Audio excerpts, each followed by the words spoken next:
আচ্ছা, তুমি হঠাৎ করে আমাকে নিয়ে এত টেনশন করা শুরু করলে কিসের জন্য, কত যাবা? টেনশন করার মতো ঘটনা ঘটেছে জন্যই তো টেনশন করতেছি। আরে দূর, বাদ দাও তো। ওই বহিরাগত সম্রাট ও যতই আমাকে ফাঁসানোর জন্য ষড়যন্ত্র করুক, আসলে সে সাকসেস হতে পারবি না, বুঝছো? তুমি শুধু সম্রাটিক পাইছো তাই নিয়ে?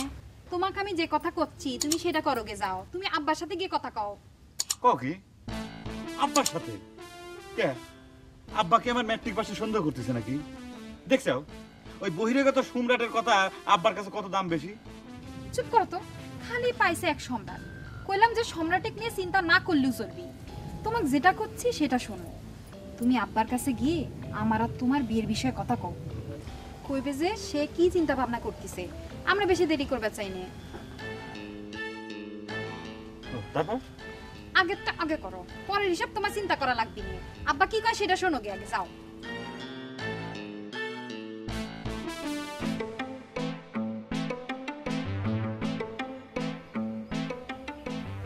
আচ্ছা, তুমি কি কাহারো সঙ্গে কোনো ধরনের ঝগড়া করছো, মানে রাগ করছো? হয় কি, তুমি যখন রাগ করো তখন তোমার চেহারাটা এমন ধরনের মেজেস্টো কালার হয়, তখন তোমার নাম যে কুসুম মানে পুষ্প, মানে এই যে ফুলের লাহান, তোমার চেহারা তখন ফুলের লাহান মানে কুসুমের লাহান থাকে না, সেটা হয়ে যায় তখন ডিমের কুসুম মানে আন্ডার কুসুম, বুঝছো? খুব একেবারে কবি হয়ে গেছো, তাই না?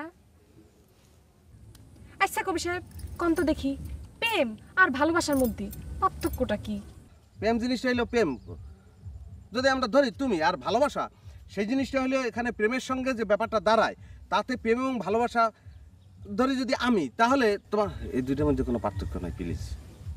মানে সেম সেম, যেটা চাল ভাজা সেই মুড়ি ভাজা, কোনো সমস্যা আছে? তুমি কি আমার সাথে প্রেম করো না আমাকে ভালোবাসো? পাগল কাকি দুইটাই করি কে? তুমি আমাকে ভালোবাসো না? এতদিন পরে এটা একটা কোশ্চেন করলা কও। তোমাক যে কথা জিজ্ঞেস করি সেই কথা জবাব দাও। ভালোবাসো? অবশ্যই ভালোবাসি।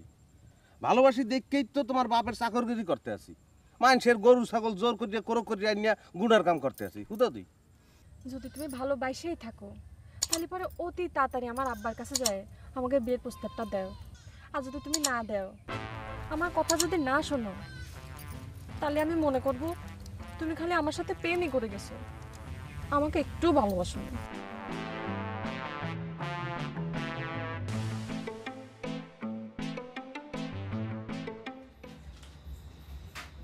আপনার গরিব বন্ধু মুখোশ তো খুলে পড়লো সর্দার সাহেব। আমি তো মুখোশ করে কোনো কাম করি না দাওরানি। তোমরা সচেতন না করি তোমাকে মুখোশের দরকার হয় কি কম? মুখোশের কথা থাক, আপনি সুন্দরীর টেকার বিষয়ে কি কইছেন? আরে সুন্দরী সুন্দরী কয়া তুমি দেখতেছি পাগলই হয়ে যাবে। অত সুন্দরী সুন্দরী জপলে তোমার মুখোশ খুলে যাবে।